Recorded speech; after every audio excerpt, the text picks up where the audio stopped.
It's a phrase we hear over and over on Twitter whenever someone criticizes morally troubling anti-leftist tactics used by members of the right. They say, "What are you, some sort of coward? What are you worried about? My principles?" The phrase is meant to deride the supposed moral preening of those who criticize. They must think themselves high and mighty, whining about virtue where some good hard-nosed old-fashioned get in the dirt and fight 'em tactics would do. These worries about the right and wrong just hamstring the right. My principles are a liability. Why can't those weaklings just get over their supposed moral purity and fight in the trenches? Now, I am no fan of political cowardice. I wrote an entire book called Bullies, in which I blasted the left's character assassination techniques. I routinely speak on college campuses in conditions that are less than physically secure. I am more than happy to tell people things they don't want to hear in political debate, and I've been threatened more than once, on national television, by the way, for my trouble. But I am also a fan of principles. I'm a fan of principles because without them, politics becomes meaningless. Even those who criticize my principles have their own principles. The my principles crowd's highest principle is supposedly defeating the left. That's the entire argument. If you stick with your wishy-washy principles about civility, you'll lose. And if you lose, my principles will be destroyed.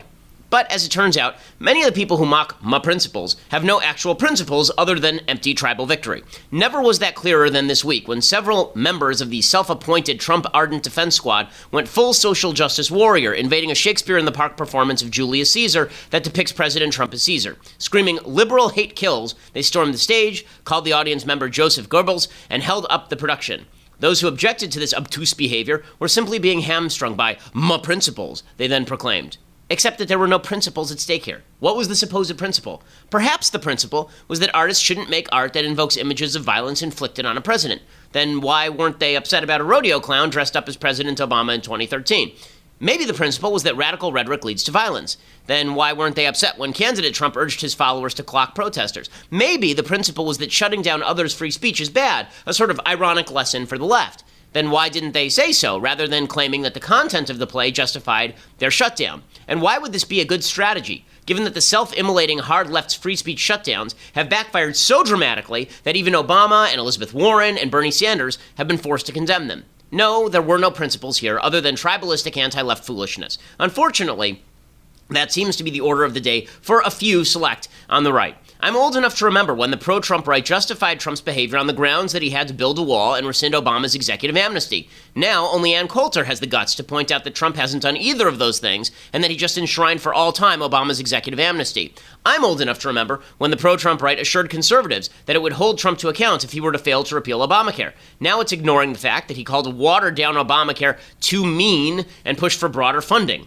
What are the principles? I thought my principles had to go so that they could achieve their principles, but they seem rather blithe about the collapse of some of their supposed core precepts, which suggests that maybe there are some on the right who just want to fight, and they've forgotten why they fight, and even how to fight. All that matters now is winning, even if they have no idea what winning looks like other than the other guy losing. I'm Ben Shapiro. This is The Ben Shapiro Show.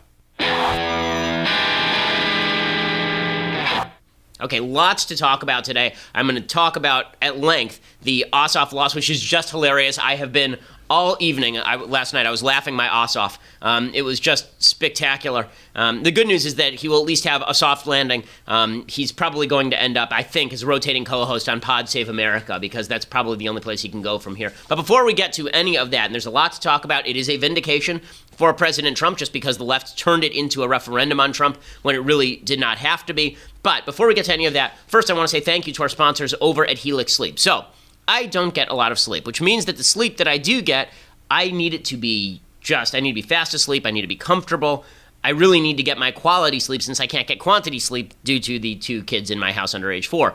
Well, that's where Helix Sleep comes in. Helix Sleep mattress is the most comfortable mattress in America for my money. HelixSleep.com/Ben. The way that it works is you go on their site, and ask you a bunch of questions about, do you like to sleep on your side or your back? How much do you weigh? What's your body type? Do you like the mattress to be breathable? Do you like it to absorb heat? How do you want the mattress to be? And then they send it to you in the mail. You can actually have a mattress that has 2 separate settings for you and your spouse. Then they send it to you in the mail, and you open the box, and it inflates right in front of you because it's a foam mattress, and then you just put it on your bed, and you're good to go. And you can try it out for 100 nights. And if you don't like it, you can send it back for free. They will come pick it up. They'll give you a 100% refund, no questions asked. You won't have to do it because the mattress is super duper comfortable. So go to helixsleep.com/Ben and get $50 off your order. That's helixsleep.com/Ben. Get $50 off your order right now. helixsleep.com/Ben. Use that /Ben so that they know that we sent you as well. Get that $50 off. That keeps them advertising with us so that we can continue to bring you the show. Okay, so last night, John Ossoff loses by 5 points to Karen Handel in the Georgia 6th. The Democrats had poured $30 million into this ridiculous race. Now, it is important to note, the reason that they thought they were going to win this race is because Hillary Clinton only lost to Donald Trump in this district by 1 point in 2016. The reason that this was somewhat delusional is because Tom Price, who was the congressperson who just left to join the Trump administration as Secretary of Health and Human Services, he had won the district in the same election cycle by 23 points. In other words, there are a lot of Republicans in the district who aren't fond of President Trump, but who also aren't going to vote for a Democrat just because they don't like President Trump.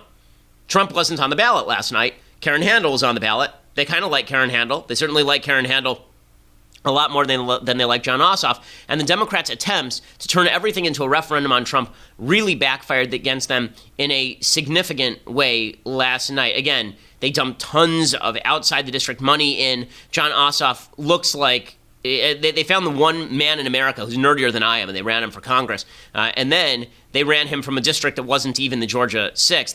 But I think it's important to look at how the media played this race, because it really played into why the Democrats lost here. The reason the Democrats lost is because the media ran a race that the voters in the district were not interested in running. They were all jazzed because back in April, Ossoff won 48% of the vote, 49% of the vote. That's because 1,000 Republicans were running, and so Democrats were able to consolidate their vote, and nobody paid attention to the special election because it was assumed that Republicans were going to win it until Ossoff came very close to winning in the first round. Then in the runoff, Republicans actually showed up to vote. That's kind of the short story. But Democrats were claiming from the very beginning that this race was going to be a referendum on Trump. Is Trump doing a good job or a bad job? He's doing a crappy job. He's a Russian spy, et cetera, et cetera. And therefore, John Ossoff is definitely going to win some random district in the middle of suburban Georgia. So here is CNN covering the race. This is right after the original round in which Ossoff missed winning 50%. Ossoff will face off against Republican Karen Handel in June for the seat formerly held by Trump's health secretary, Tom Price, in a contest seen as a referendum on Trump's presidency and a preview of next year's midterm elections. President Trump taking credit for the results, hailing the runoff as a win despite Ossoff's strong showing, tweeting, "Despite major outside money, fake media support, and 11 Republican candidates, big R win with runoff in Georgia. Glad to be of help." The president was personally invested in the election, bashing the Democratic contender in a barrage of tweets and even recording a robocall to urge Republicans to get out and vote. Ossoff will raise your taxes, destroy your health care, and flood our country with illegal immigrants. President Trump beat Hillary Clinton in this Republican stronghold by just 1% last November. So you can see that CNN, the rest of the media, they wanted to play this as it's all about Trump. It's all about Trump. Now, the reality is in the district, Trump is not particularly popular. Mitt Romney won this district in 2012 by 23 points, the same margin of victory for Tom Price in that same election cycle. So Trump is not that popular, and so the Democrats thought, okay, Trump is investing himself here, and that's why it's very, very important that he's going to lose. And you can see that the fallout from that was really funny last night because CNN, which had played this whole thing up as it's going to be a referendum on Trump, Trump's going to lose this, and then everyone's going to realize how toxic he is, and then he's going to lose 100 seats and the House in 2018. A little early to say that. You know, last night on CNN, this is going around because it's very, very funny. You can see the media reactions on CNN. This is the actual footage last night on CNN. All the Democrats looking like they want to die. This is the second funniest thing I've seen in the last year. The first funniest thing, of course, was election night when it looked like the entire Democratic Party was going to reenact the last scene from Reservoir Dogs. Anyway, here it was on CNN last night. To David's point earlier about Democrats and Gloria about looking inward and trying to figure out how to run in the Trump era, this was supposed to be the district that they could have done that because it is wealthy, it is educated, and the kind of voters who are in this district were supposed to be the kind that Democrats could pick off from the Republican. If the Republican ends up winning, it throws the whole Democratic strategy into kind of up in the air, and they kind of have to figure it out all over again. All right, we got to take a quick break. We'll have more with all. And this picture was the one that was making the rounds last night, because you can see all of the Democrats on set looking like they're just contemplating life's meaninglessness, that life doesn't mean anything, and then you die and spend all eternity just moldering in the ground, not a thought in your head because you're dead. It's like they just realized about nihilism. And so it's just, I love this shot so it is pretty spectacular stuff. I love it. I love it. So the Democrats made a bunch of mistakes here. I'm going to talk about all the Democratic mistakes here, because we've talked a lot about the failings of the Republican Party, because the Republican Party is the governing party right now. They have a majority in the House, they have a majority in the Senate, they have the presidency, and they're not getting a lot done. But the nice thing for Republicans, the Democrats are awful at everything. They are awful at everything. And so there are a bunch of sort of hot takes from the left that are worth discussing, plus the real reasons why they actually lost this election. So before we get to anything else with regard to why they lost this election, I think that it is important to state that the real reason that the Democrats lost this election is because they have a perverse notion of how these elections work. They do not work because they're going to somehow convince Trump-unfriendly Republicans to flip and vote Democrat. That's not even what happened in 2016. It wasn't a bunch of Democrats who were unhappy with Barack Obama who flipped to Trump so much as it was a turnout game. The fact is the entire margin of victory in a lot of the swing states was lower turnout by Democrats in those swing states by percentages, particularly in the black community. And what happened in Georgia 6th is Democrats really needed high Democratic turnout and low Republican turnout by nationalizing the race, by giving it tons of publicity. Instead, what they ended up doing was driving Republican turnout up. They elevated Republican turnout. And by elevating Republican turnout, they ended up losing. Because here's the reality, folks. A bunch of people who reluctantly voted for Trump, which he won the district by one, a bunch of people who reluctantly voted for Trump are not going to start voting for people who back Nancy Pelosi. Just because you went in and you voted for Tom Price but not Trump does not mean now you're going to flip and vote for John Ossoff. That's idiocy. And for Democrats to think that is really stupid. This is why to make the whole thing about Trump is really, really dumb. For a marginal vote, maybe that matters, but what this is really about is motivating your base. The Democrats made the mistake of using Trump to motivate their base, but at the same time, they castigated Republican voters who voted for Trump by talking about Trump Russia and Trump's corrupt and Trump's evil. Well, let's say that you're a voter in Georgia 6th, or in Ohio, or Pennsylvania, or Wisconsin, or Michigan, and let's say that you voted for Trump. You held your nose, right? You weren't in love with Trump. You're like a lot of voters in GA6. You didn't love Trump. You thought he's better than Hillary, but, I'm really uncomfortable with this. And you pulled the lever for him. And now the Democrats spend the next 8 months saying that Donald Trump is the most evil person in the world. Give power to Nancy Pelosi. How many of those people do you think are going to flip? The answer, of course, is zero. None of those people are going to flip. And in fact, it's going to drive you to the polls because you hate Nancy Pelosi is actually less popular than Donald Trump. Her current approval rating is 29% nationally. Okay, she's 10 points below Trump. And Trump's in bad shape.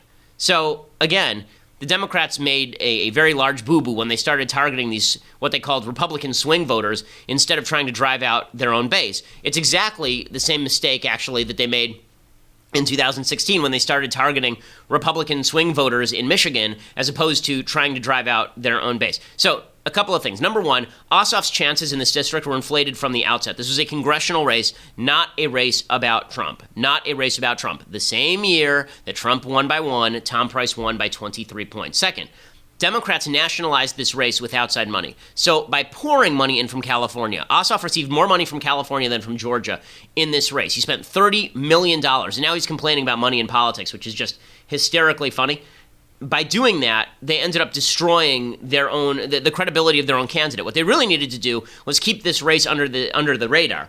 That's actually what happened in the South Carolina district. There's another special election that happened yesterday. Mick Mulvaney, who is now the director of the Office of Management and Budget, Mick Mulvaney's old district, there was an election yesterday, the South Carolina 5th District, and the Republican only ends up winning by 3.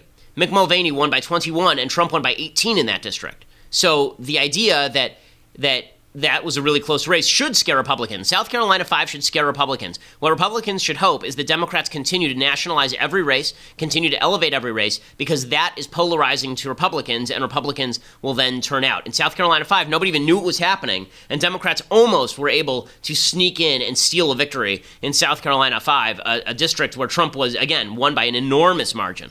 So if Democrats hadn't nationalized this race with outside money and made it look like Ossoff was basically a carpetbagger coming in with California values, they would have done a lot better here. The third thing that Democrats did wrong is they got Hollywood involved. So Hollywood was deeply involved in this race. It was ridiculous. You had Alyssa Milano tweeting out last night that she needed a hug, to which every male in America said, sure, happy to provide it. And Hollywood got involved by robocalling and sending money and making a big deal out of this race. This is exactly the same mistake, again, that Hillary Clinton made by turning the DNC into a rerun of the Emmys. When you go to Georgia, do you really think a lot of voters in Georgia are deeply concerned about Lena Dunham's take on the Georgia 6th? Do you really think that? Karen Handel slammed John Ossoff on this during their debate, and it was telling. It made a difference. That's why so many of your contributions have come from liberals of California, New York, and Massachusetts. It's why you're supported by Nancy Pelosi. And folks, it matters. It's no wonder that my opponent didn't want to do the Atlanta Press Club debate. It was going to be aired on CNN, where all folks from around the country, all of his liberal supporters were going to see it, and the fake John Ossoff was going to collide with the real John Ossoff, who is a Nancy Pelosi-backed liberal. Okay, and that was the entire point. That is why John Ossoff lost. Karen Handel, very solid Republican, wins the seat pretty easily. Fourth thing is that, again, Democrats made Trump the focus. And by making Trump the focus, they didn't just go after his policies. If they'd said, listen, Trump's policies are not great, and Trump is kind of scuzzy. Instead of doing that, they did what they've been doing all along. Apocalyptic rhetoric. Trump is the worst person ever. If you voted for Trump, and someone tells you that Trump is the worst person ever, you tend to buck against that. You do. Okay, this is like telling somebody that their girlfriend is kind of a jerk. You tell someone their girlfriend is kind of a jerk, even if they know deep down their girlfriend is kind of a jerk, they're not going to respond well to that. The same thing holds true here. Even people in Georgia 6 who didn't like Trump still like Trump better than Pelosi. And that's the fifth point. Democrats still have that albatross of Nancy Pelosi hanging around their neck. And finally, Ossoff didn't live in the district, and this made a difference. When you combine the fact he was getting all sorts of California money, when you combine that with the Hollywood support, when you combine that with the nationalization of the race and making it about Trump, what you end up with is this image of a guy who's carpetbagging it in from another district. He's a documentary filmmaker with California support, and here he is trying to steal a district in good old Georgia. Again, Karen Handel hammered Ossoff on this during the debate, and it really hurt him. So, John, I guess what I would like to know is exactly who are you going to vote for in this election? Is that the question? Okay. Well, I think Secretary Handel is referring to my residence, which is a matter that I've addressed transparently throughout this campaign. I grew up in the 6th Congressional District. I was born and raised in Georgia, unlike Secretary Handel, who was born and raised in Washington, D.C. Actually, it is of concern to the people of the 6th District that you do not live in our community. And while I was born in Washington, D.C., I didn't get to pick where I was born. But the fact is, I've been in Georgia for almost as long as you've even been alive. You might live just 5 minutes outside of the district, but your values are nearly 3,000 miles away in San Francisco. Again, her hitting him again about the California values, and that was the telling point. Now, what's funny is the Democrat responses to this. And I want to get to the hot takes from Democrats over this whole thing and why exactly it's indicative of why they're going to continue losing if they keep this up. But before we do that, I want to say thank you to our sponsors over at the USCCA. So you wake up at 2 in the morning and somebody's breaking into your house and you have to grab your gun and you have to shoot them. First of all, you don't know, you freeze up because you don't have the training. And then second, even if you do shoot them, you're afraid that the cops are going to come and arrest you because just because you shot someone coming in your house in a state like California doesn't mean that you won't go to jail. That's why you need the USCCA. Not only do they provide training, they also provide you the defense resources you need in case you're in a situation where you do have to shoot someone in self-defense. That's what USCCA is for, to protect you before, during, and after a self-defense incident. Well, right now, when you go to defendmyfamilynow.com, that's defendmyfamilynow.com, you can actually enter for 5 chances to win $1,776 to buy the gun of your dreams and all the ammo you need for an awesome summer at the range and to defend your family.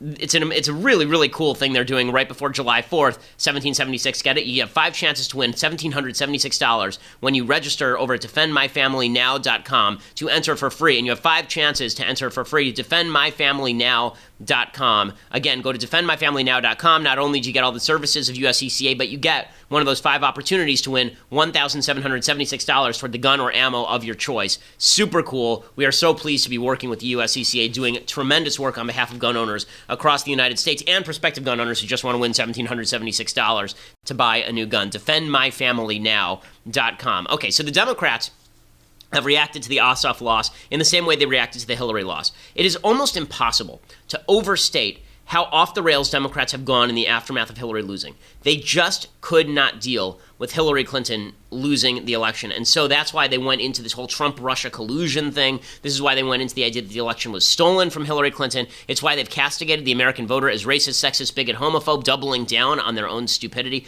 They're doing the same thing now. And last night was a good indicator of that. This is the crowd at Ossoff's party, his defeat party. This is what the crowd was chanting over at his defeat party. Democracy looks like. Tell me what democracy looks like. This is what democracy looks like. Tell me what democracy looks like. This is what democracy looks like. Okay, so they're chanting, this is what democracy looks like, tell me what democracy looks like, as opposed to Karen Handel's crowd, who apparently are fascists of some sort. And whenever Democrats say this is what democracy looks like, what they really mean is, look at all the funny-looking people around here. Look at how we're all diverse and such. Look at, there's so many different colors, and so many different races, and so many different genders, and so many different everything. This is what democracy looks like. The implication, of course, being that people on the other side are homogenous white people, straight white males who hate America and hate people of diverse colors and orientations and such. This is such a mistake by Democrats, but this is what they continue to promulgate, because when you lose, you have two choices. You can either determine why you lost and try to fight against that, or you can blame everybody else on Earth. You can blame everyone on the planet except for yourself, and that's what the Democrats have done. They've decided to blame everybody. So here are some of the dumbest Democratic responses to all of this. Number one, in the category of everybody, all the voters are terrible, is Jill Filipovich. She is a feminist writer. She wrote on Twitter, quote, "At what point is this not a failure of Democrats, but toxic, vindictive voters willing to elect hateful bigots?" Okay, I know Karen Handel, actually. I know Karen Handel relatively well, actually. Karen Handel is anything but a bigot. Karen Handel is a charming, genteel woman. She's terrific. I really like Karen Handel personally a lot. And the idea that she is a hateful bigot and that everyone who's voting for Democrats is just wonderful, but everybody voting for Republicans is evil, is really despicable. Jill Filipovich continued, "I know it's more important, it's more convenient to blame the party for just not convincing people, but what kind of people vote for candidates like Handel or Trump?" First of all, Karen Handel did not really utilize Trump's support in this election cycle. It was Paul Ryan and the NRCC that came in and saved Karen Handel's bacon. The NRCC put tremendous resources on the ground. They put like $18 million on the ground. I think it was $13 million, $18 million total came in for Karen Handel. They put that kind of money on the ground. That was not Trump. That was Paul Ryan who did that. Handel and Trump could not be more different in terms of temperament, in terms of positions as well. But Jill Filipovich has to blame the crowd. She says at some point we have to be willing to say that, yes, lots of conservative voters are hateful and willing to embrace bigots. Some are even motivated by bigotry. There's no winning if Democrats keep their soul. Maybe we should instead try to convince all of the people of color and women to turn out instead of trying to convince hateful white people, etc. This is what Democrats did in 2016. This was a massive lose, and Democrats are going to continue to maintain this. Sally Kohn always can be counted on for a take so hot that it toasts your Pop-Tarts in the morning. Here is Sally Kohn. She tweeted, quote, "Best thing that could come out of the GA6 results is for Democratic Party to finally give up its self-destructive obsession with centrism." Yes, I'm sure that if you had run a Bernie Sanders wild left Nancy Pelosi candidate in Georgia 6, you would have won. Never mind the fact that Karen Handel won because she was able to link John Ossoff with such people. Definitely, Democrats, please run to the hard left. The third thing was the We Need a Hug group. This is Alyssa Milano. She said, "Group hug, get in." Okay, weird. I mean, I'm all right. And then finally, over at the Washington Post, there's a reporter named Paul Kane who theorizes that Ossoff lost because he was too genteel. He says, well, if he'd just been more passionate, that would have been better. Ossoff chose the high priest route instead of the fierce warrior. It was civil disobedience rather than civil unrest, and he still lost by an even wider margin than the almost forgotten Parnell. This would be the candidate in the South Carolina 5th. So the idea is we all have to act like Trump now. We have to yell and scream and be brutal and all this, and then we'll win. No, you won't win then. You will lose then. Trump did not win because he was all of those things. He won because Hillary Clinton was the worst candidate in the history of American politics, and Trump's aggressiveness was an asset, even if his brutality was a drawback. You can be aggressive without being brutal, and Democrats seem to fail to acknowledge all of that. But please, Democrats, keep those hot takes coming. Really appreciate it. Now, I do want to discuss what this means for 2018 and how Republicans have to be a little bit careful in their interpretation of these results. They may be getting over their skis in terms of the triumphalism a little bit early, but for that, you're going to have to go over to dailywire.com right now and become a subscriber. For $8 a month, you can subscribe to dailywire.com. Now, if you want to subscribe and get access to the mailbag, watch the rest of the show live, get Andrew Klavan's show live, get access to his mailbag, we have new shows that are coming. If you want to get that for $8 a month, you have until July 1st to do that, because on July 1st, we are raising our rates. It's not going to change rates for anybody who's currently subscribed. So if you subscribe right now, then you get in under the wire for $8 a month. This is also true for the annual subscribers. If you go and become an annual subscriber right now, not only do you get in under the wire before we raise rates July 1st, but also you get a free signed copy of this here book, Say It So, by me and my dad. It's all about dads and sons and baseball. I had my dad on last Friday. He's a wonderful guy. He's also a terrific writer. And Say It So is the name of the book. You can get a signed copy, signed by me, and you can get all that with an annual subscription. If you just want to listen later, go over to iTunes or SoundCloud. Make sure that you subscribe. I think Google Play has it as well. Make sure that you subscribe, and then you can download the show. We always appreciate your not only listening to the show, but also leaving a review. So if you do that, that also helps let other people know through the iTunes algorithm that we exist. We always appreciate it. We are the largest conservative podcast in the country.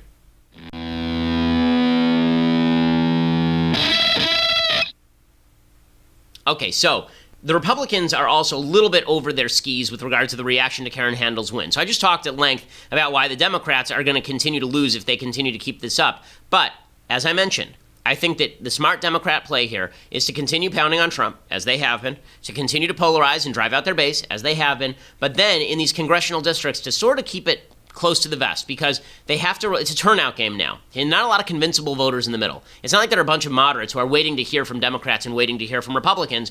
In midterm elections particularly, it is a turnout game, which is why the off-party usually wins in these midterm elections. Right now, there are close to 20 seats that exist in Hillary districts that are Republican seats, and so Democrats have a real shot there if they keep their cards close to their chests. There are 75 seats that are up for play, basically, and most of the other seats are safe. There's 75 seats that are up for play. Democrats need to win a third of those, so that's not impossible. Republicans who are attributing all of this to President Trump's glory and wonder are making a mistake, or who are saying that his unpopularity isn't going to matter at all, I think are also making a mistake. It's a little bit easier to have response rates like GA6 when it's a special election the entire nation is focused on, or Montana where the entire nation was focused. But when it's 300 odd districts, when it's 435 districts all across the country that are up for play, and 75 of those are up for play, it's a little bit harder to get people jazzed up in each particular district the way the Republicans did in GA6. And it is important to note that Republican turnout is down by percentage much more than Democratic turnout is down from 2016 by percentage in all of the special elections that have taken place, and that includes the Georgia 6th. So, I think Republicans have to be careful here. A lot of people are saying this is a big victory for President Trump. It's a victory for Trump in the sense that if he had lost, if this race had been lost, everyone would have blamed Trump. But it's not Trump's victory because Karen Handel won. It's Trump's victory in spite of the fact that Trump is not particularly popular. So think of it this way. Right now, the New York Yankees are on a 6-game losing skid, or a 7-game losing skid. I'm not sure what they did last night. Aaron Judge is one of the best players in the majors right now. Last I checked, he was leading all the Triple Crown categories, batting average, home runs, and ribbies. He's the best player on the New York Yankees and maybe in baseball. There's a pitcher named Paul Tanaka who is a pitcher for the New York Yankees, and he came into the season and he was supposed to be the guy. Right? I'm sorry, Paul. Masahiro Tanaka is the name of the pitcher. He was supposed to be the guy for the New York Yankees, and he has not been very good. So, think of it this way: if Masahiro Tanaka pitched and gave up 3 earned runs instead of 7 earned runs, and Aaron Judge hit 2 home runs, is it Tanaka who won the game, or is it Judge who won the game? And the answer is a little bit of both, but mostly Judge. Right? Or let's make it even worse. Let's say Masahiro Tanaka gave up 7 runs, but Judge hit 3 home runs and had 8 ribbies. Who won the game? Was it Judge or was it Tanaka? Well, Tanaka would have been on the hook if he lost, right? If he lost, then it would have been all Tanaka's fault. But if he won, then it's really Judge's play. And that's what happened here, okay? This wasn't Trump's play. It's not that Trump did something so brilliant in GA6. It doesn't mean that Trump is going to be overweeningly popular. It doesn't mean that Trump is the factor causing the vote to get out. It doesn't mean any of those things. It means the NRCC did a good job on the ground, that Trump is still a continuing drag on some of these Republicans, but not enough of a drag to matter, because, again, Republicans are not going to vote for Nancy Pelosi Democrats just because they're not in love with everything that Trump is doing. They still like Trump better than they like Nancy Pelosi, and they certainly like their local congressional candidate better than they like Nancy Pelosi. That said, Trump does need to do better if he wants to make Republicans more competitive across the country in 2018. I think that the Democrat despair is a little bit premature. I think the Republican triumphalism is a little bit mature. Leading up to 2010, there are a bunch of special elections also, and Democrats won virtually all of them, and then they got swamped in 2010. So this is a little bit much. Trump tweeted out that it was a victory for him. This is, of course, his first reaction because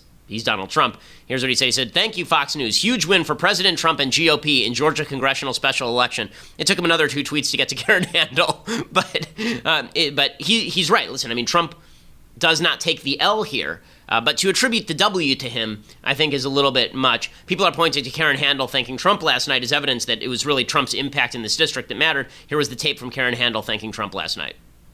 And a special thanks to the President of the United States of America.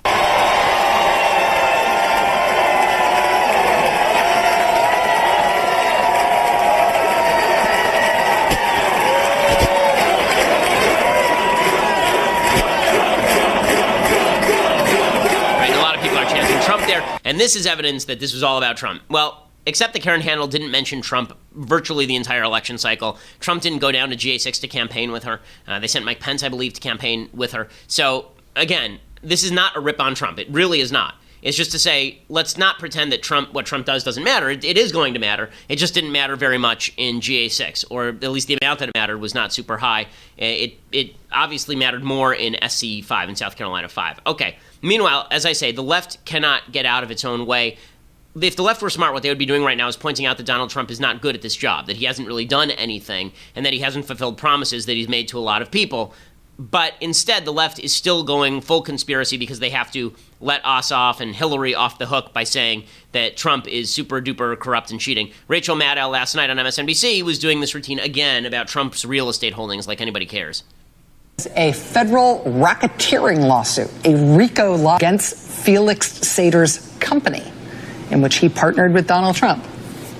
That RICO lawsuit has been allowed to go forward now.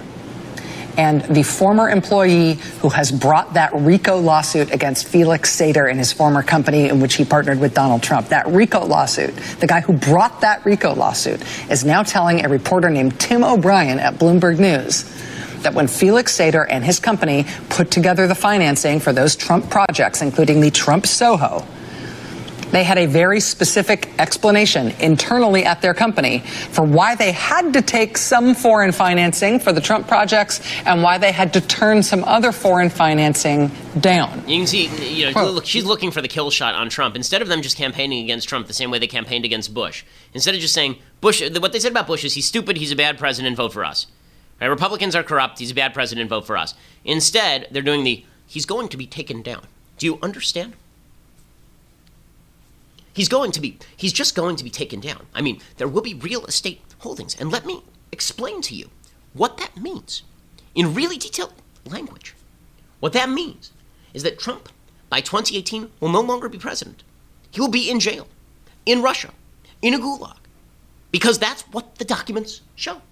If the left keeps on with this crap, no wonder nobody's paying attention. You think anyone in GA6 cared about Trump's real estate holdings, or they think that Trump is some tool of the Russians? Because that's the underlying thing here. Even if Trump had corrupt business dealings, does anyone really believe that he's a tool of Vladimir Putin when we may go to war with Russia over Syria, like right now?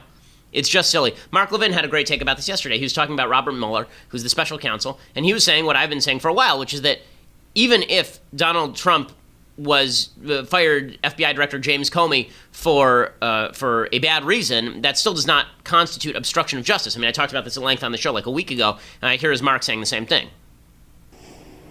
Well, let's talk about this, because we've had a debate the last several weeks as a result of the Jim Comey illegal leak through his law professor buddy to the New York Times that the suggestion is that Donald Trump obstructed justice. Now, you and I know, and anybody with any competence knows, that the President of the United States not only didn't obstruct justice, he can't obstruct justice.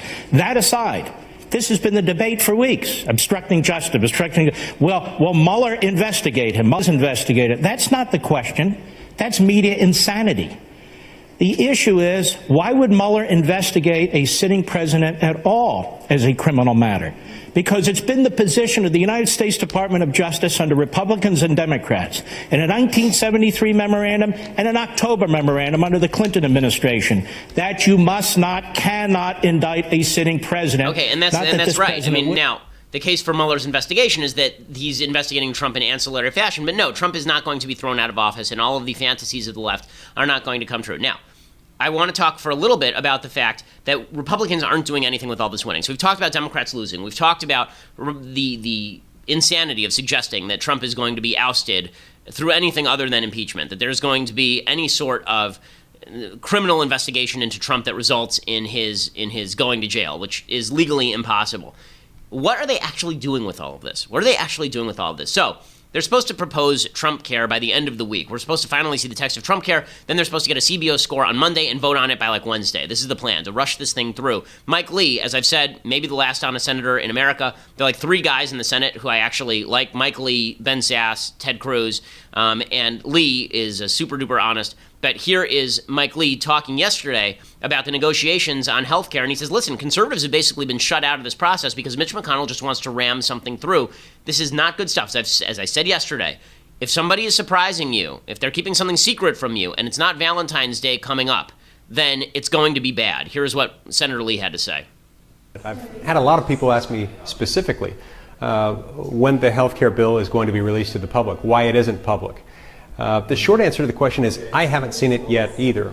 Even though I've been a member of this working group among Senate Republicans assigned to help narrow some of the focus of this, I haven't seen the bill. And it has become increasingly apparent in the last few days that even though we thought we were going to be in charge of writing a bill within this working group, it's not being written by us. It's apparently being written by a small handful of staffers for members of the Republican leadership in the Senate. So if you're frustrated by the lack of transparency in this process, I share your frustration. I share it wholeheartedly. The American people need and deserve to be able to see legislation as it moves through the Senate. I hope that we will receive the draft legislation soon. I'm told that it exists. I just haven't been able to see it yet. And as far as I know, the overwhelming majority of my colleagues haven't been able to see it either.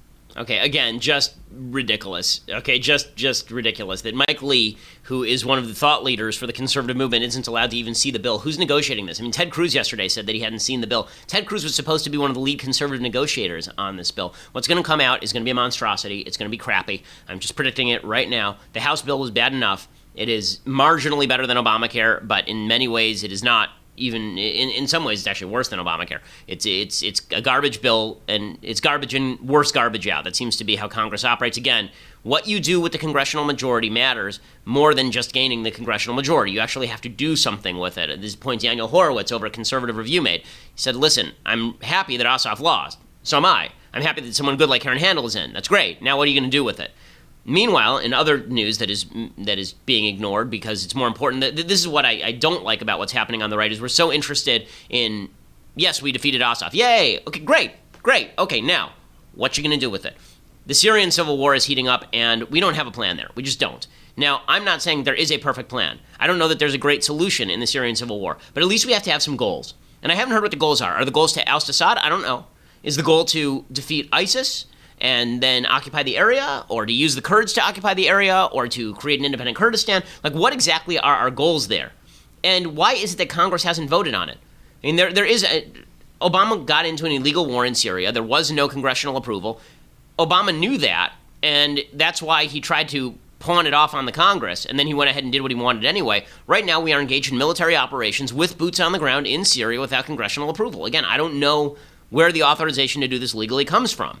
Rand Paul is exactly right. Listen, we may disagree on foreign policy, but we totally agree on the application of the Constitution here. Here's Senator Paul talking about why it's absurd that we have not had any sort of congressional approval or authorization of the action in Syria. There's supposed to be no war without an AUMF. We have been illegally at war for a long time now. This is illegal war at this point. Okay, that is exactly right. What he's saying there is 100% true. Bob Corker says that there's the possibility that this could spill over and it could turn into a broader conflict. We actually have a brewing conflict that could spill over, into actions between us and the Syrian regime. That definitely is not authorized. And again, it's my hope that this is going to simmer or cool down and not lead to any further conflict. Okay, again, this is just, I think it's important to recognize that we have to have goals here. We have to figure out what exactly that looks like. And the kind of hodgepodge goals of the Trump administration, with Nikki Haley arguing with General Mattis, arguing with Rex Tillerson, without any clear foreign policy, what you do with the power matters more than just gaining the power. So let's see a plan, and then we can determine whether it's a good plan or a bad plan. Okay, time for some things I like, things I hate, and then we'll do a little bit of Bible talk. So, things I like. We have been doing witch-related material.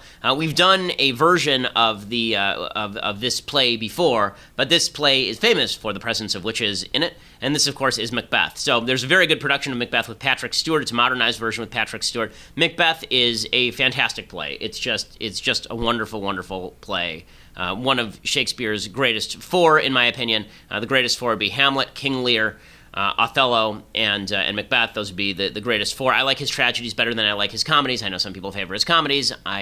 His comedies are wonderful too, but his tragedies are a different level.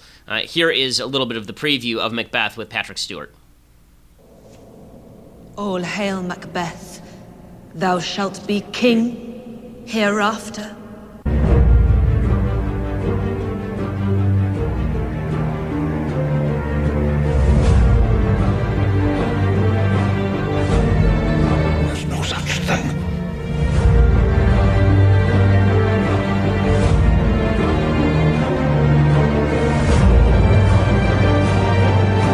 Hours dreadful and things strange, but this sore night, the trifle former known.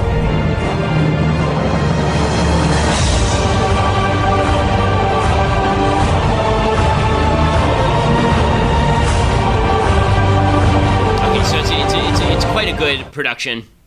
It was a PBS production, I believe, and the point of the witches in Macbeth, and one of the things I like about the way that Shakespeare portrays the witches in Macbeth, is that they produce they produce a prediction of what's going to happen with Macbeth without giving him the full story. But it's really up to Macbeth to fulfill that, right? It's up to him to take up the gauntlet and go forward with their predictions. Usually, witches in plays and novels are controlling events. They're like the fates, but what's interesting about Macbeth is that it really isn't about Macbeth falling prey to his own fate as much as it is about Macbeth falling prey to his own character, and that's a choice. Witches exist in modern form, predicting things that are bad happening to people, but they are not the ones in control. You are in control, and that's what I like about the portrayal of the witches in Macbeth. They're not actually compelling Macbeth to do anything. They're just telling him, here's what's going to happen. And then Macbeth actually has a whole conversation with Macduff at the very beginning, all about whether he is going to do all of these things. And then, of course, he goes and does all of them. Okay, time for a thing that I hate. So we now have this is some pretty disturbing footage. So this is the dash cam video from the Philando Castile shooting. So if you recall, originally the only footage we saw was from inside the car in the Philando Castile shooting. This is a shooting up in, I believe, Minnesota, where a black guy named Philando Castile is pulled over for a broken taillight. He was a suspect in a robbery, and he is pulled over, and he informs the cop. The only tape we had originally seen was the girlfriend saying that he had told the cop that he was armed, and then he had not been reaching for his gun, and the cop had shot him without provocation. This is the dash cam footage, and honest to goodness, I don't know how you can watch this tape and not come away with the idea that the cop is responsible for, at the very least, manslaughter. I mean, it's not first-degree murder. It wasn't like he went out that day seeking to shoot somebody, but manslaughter is basically mistaken murder, and that's what happens here. What happens, you'll see, is Philando Castile, this is a shot from outside the car, Philando Castile says to the officer, officer, I just want to inform you, I have a firearm on me. But the officers will say to him, you'll hear the officer say, can you give me your license and registration, please? And as Castile is reaching for his license and registration, he says, I just want to inform you, officer, that I have a weapon in the car. And the officer says, don't reach for it. He says, I'm not reaching for it. And then the officer shoots him. There are a couple of major problems here. One is that the officer had not countermanded his order not to reach for his ID and wallet, right? So what he should have said is, sir, put your hands on the wheel, right? Sir, get out of the car, right? Well, whatever it is, he didn't countermand the original order, and he immediately started shooting, even though he had his gun drawn, and Castile was not reaching for his gun. and was saying he wasn't reaching for his gun. Here's the tape. It's really egregious. I do have a firearm on me. Don't reach for it, then. Don't pull it out. Don't pull it out. Okay, he says, I'm not reaching for it. I'm not going to reach for it. The officer, what you don't see here is that right before this, the officer had asked him for his license and ID. And so the officer gives a confusing order and then responds badly to the situation. He was let off by the jury. So there are a lot. So I said last night on Twitter, I don't see a clue why he shouldn't have been convicted of manslaughter here. He was not convicted. He was acquitted.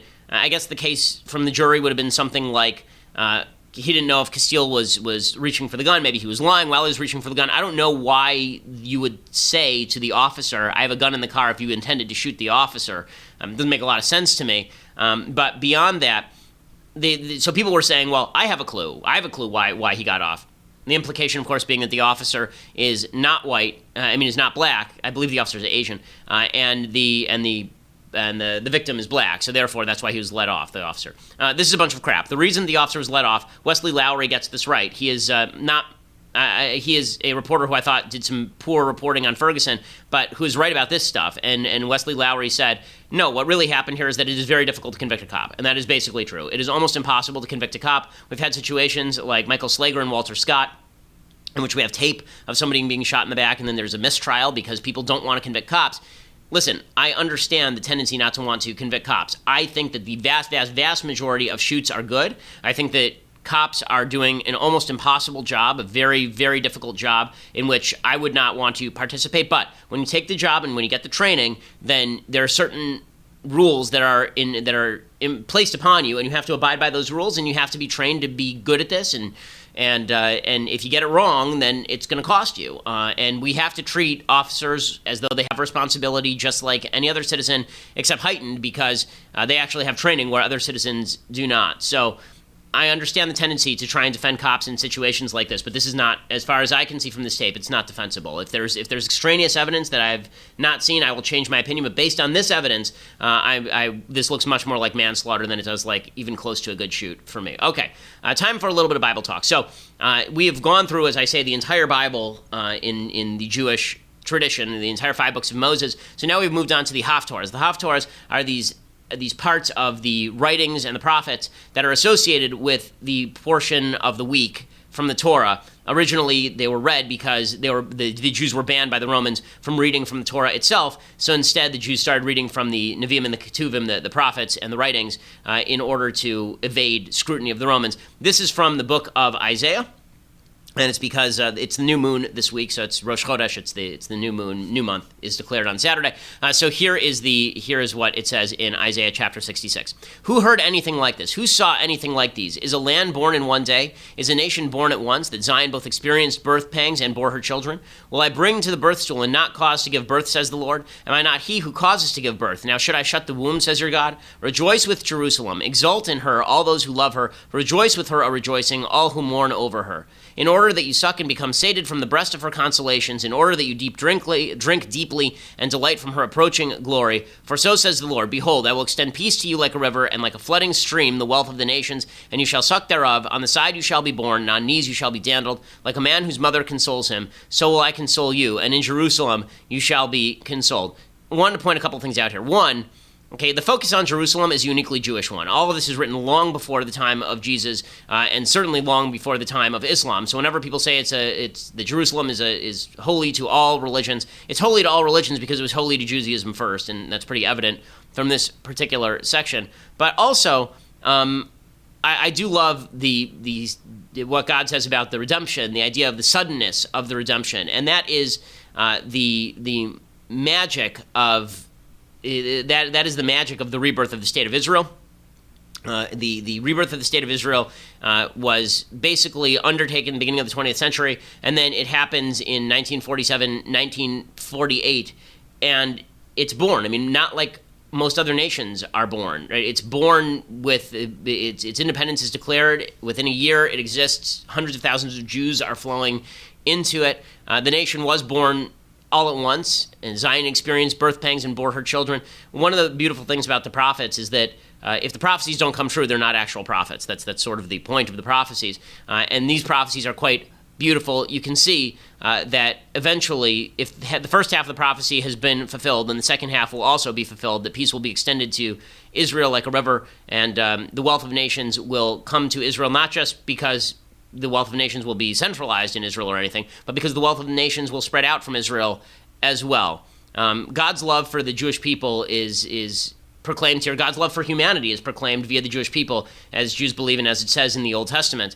And so the more love that God shows to the Jews, the better it is for the world at large, because obviously we're all extensions of the same root. And so it's just a beautiful Haftorah. It's quite moving, actually. Okay, so we'll be back here tomorrow, and we will have big ideas. So this is our new segment that we do on Thursdays. Big ideas, where we take an idea that you've been hearing about in the news and we break it down so that you understand it, and then you can use it in your daily life. We'll be doing all of that tomorrow. I'm Ben Shapiro. This is The Ben Shapiro Show.